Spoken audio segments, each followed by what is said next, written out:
Today we're going to go over a few things that you will need to know as you embark on this Illustrator path.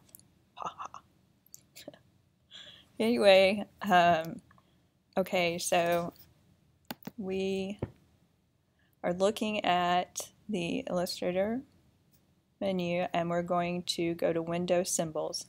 Symbols are some already pre-made items that Illustrator provides you with. And it's actually pretty easy to make your own symbols so that you can use them over and over later. Now, we have a client. The client wants us to do a graphic for him for a children's web page, and so he wants a robot. We're going to put together a little robot here. Now, since the client's target audience is children, we really need to keep things simple here. We're just kind of playing around. We're going to need to show this to the client before we do much of anything. So we're just kind of getting the colors down and the shape here. So just draw out your shapes and make a little robot. I'm just going to give it a mouth just so I know where the mouth is for now. Then I will select the entire thing. And I'm going to go to Symbols, make sure that palette is open. I'm just going to click on New Symbol, type in Monster. And I'll make sure that I use a graphic mode on that little drop down. And now I can just drag my symbol out over and over again, and there it is. It's all connected. I don't have to worry about it. And if I do need to make some changes, I can just select it and break link to symbol. So pretty much that just means it's going to break it all up again into all those little shapes that I started with. So it's a great way to store your images and be able to use them over and over again.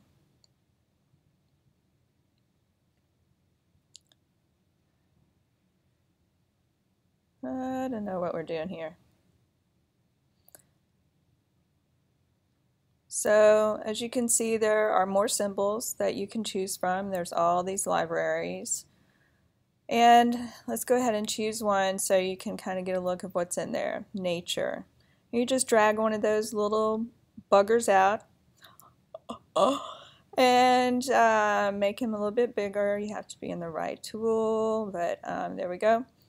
And once you break that from the symbols, then you can just select each of those little areas and change the color, manipulate them, whatever.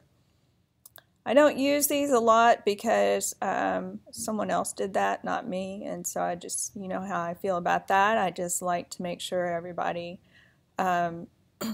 is in charge of their own work.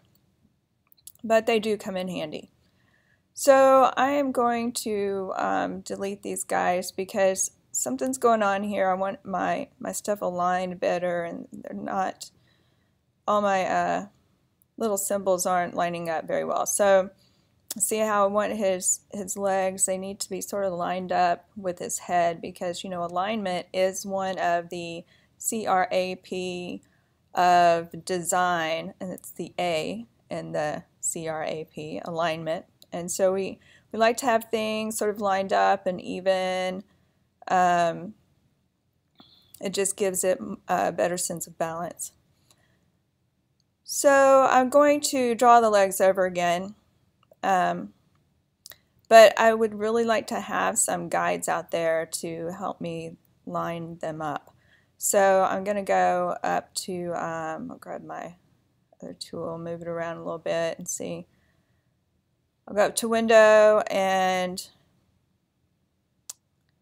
sorry, go to View and go to Smart Guides.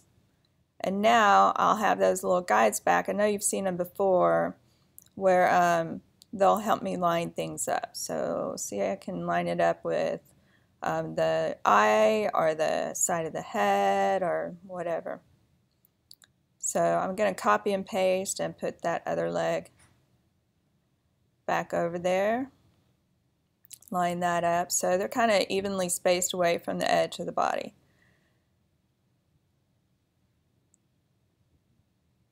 Alright, one other thing I want to show you while we're on this page and have some space over here is the difference between the Blob Tool and the Paintbrush Tool. Now the first one I used was the Paintbrush Tool. Let me zoom in here so you can see. The Paintbrush Tool draws a path, and so you can adjust the line of that path. The Blob Tool draws an enclosed path. So if you look closely, you have all of the points around your path. So there's the brush, and blob, and once again the brush just has the path, the one path. The blob has the path all around it. And you can grab one of those points, and if I can grab it here, let's see. What am I doing? Okay, there we go. And you can just manipulate those as you wish. And then over on the path that I made with the paintbrush, you can see that, well, it's just one line, so it's always going to follow the path.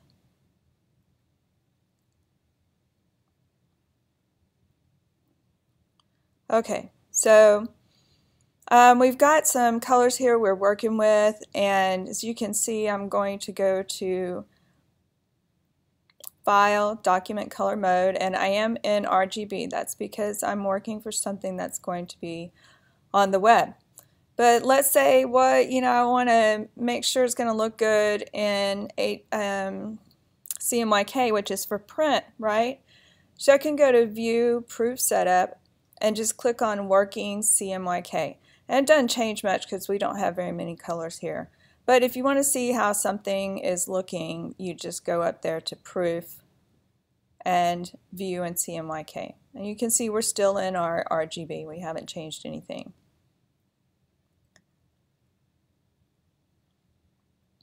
Alright, so I'm going to lay some text down here, and because there's something else I need to show you about the text.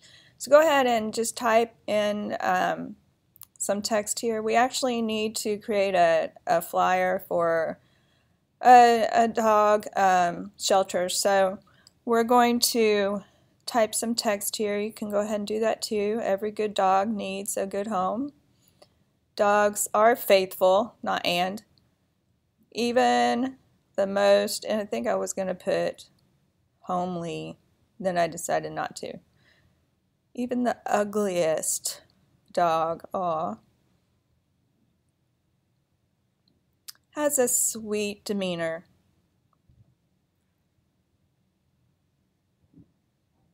If he is treated with kindness.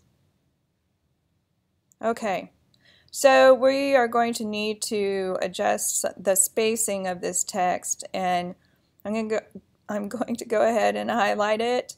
And as you can see, I've got some links up here for paragraph, and character. So I'm just going to go and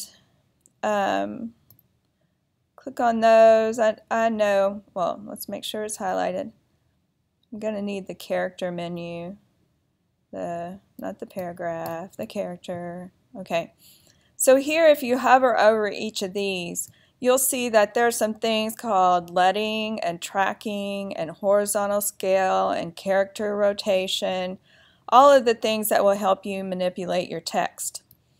So if you need the lines, there's space between the lines to be larger, smaller, you need to adjust that. That's where you can do it in the leading. And then if you need the tracking to be changed, which is the space between the letters, maybe we need them a little more squished together. Okay, or maybe we need them a little further apart. So that's where you would do that. It's the leading and tracking.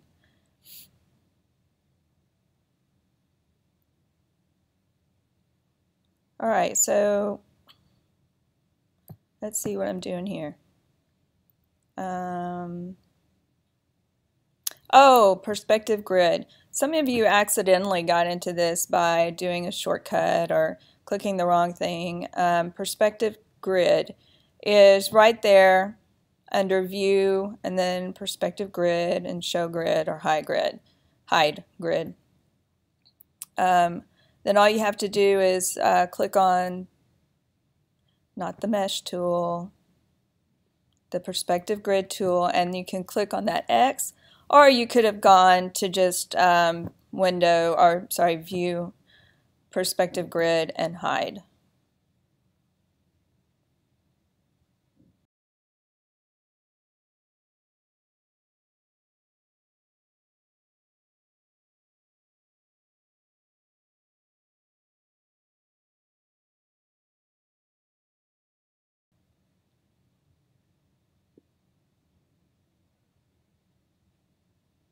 Okay, now we're going to get ready to save this for the web.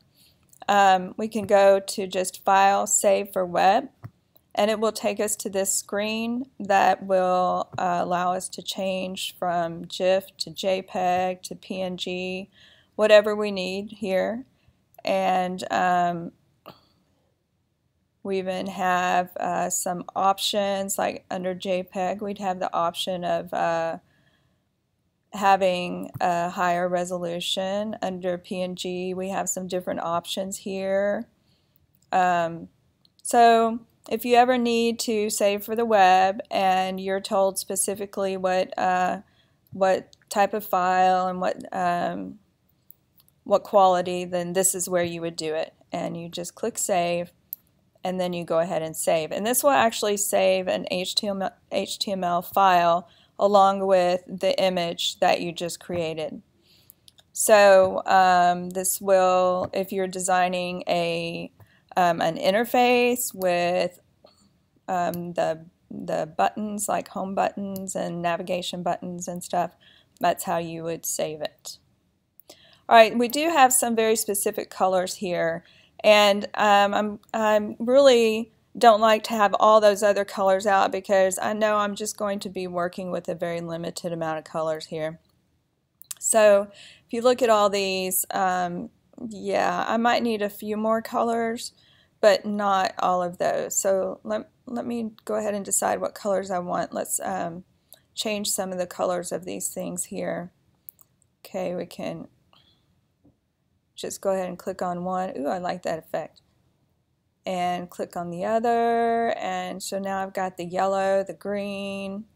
Let's maybe try some red. Oh no, what are we trying? We're trying purple. Okay, let's try purple.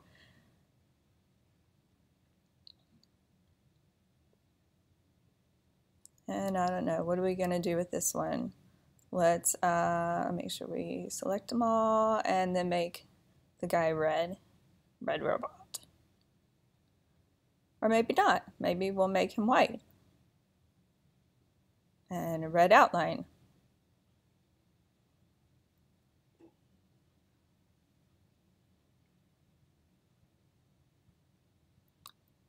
Let's see. Okay, did you see what I did there? I went to select unused and then I just hit the little garbage can.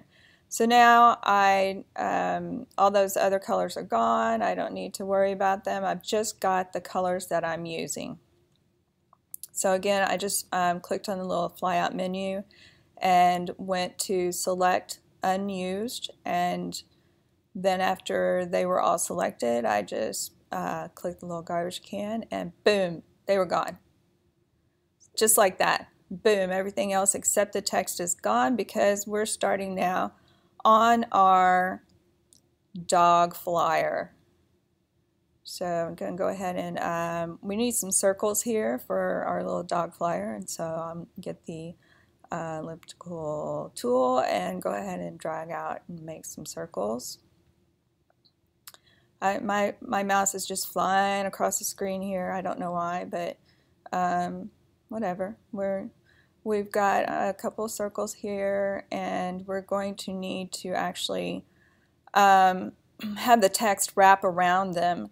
So to do that, you need to first of all make sure that your text is behind whatever it is that you want it to wrap around. So if you look at the layers over there, you can see that my text is at the bottom. And then make sure everything's selected and go to Object, Text Wrap. And there you go. All you have to do is just drag out the text box a little bit, and you have some objects there that text will go around. Now I can change, what am I doing here? I'm going to change the color. Oh no, I'm copying and pasting. So I'm going to copy and paste because I guess I need some more circles. And see, if you copy and paste from one of the ones that is already a text wrap, then it will still keep those properties. Alright, so we've got 4 circles here. And what are we doing? Oh, we're going to change the color now.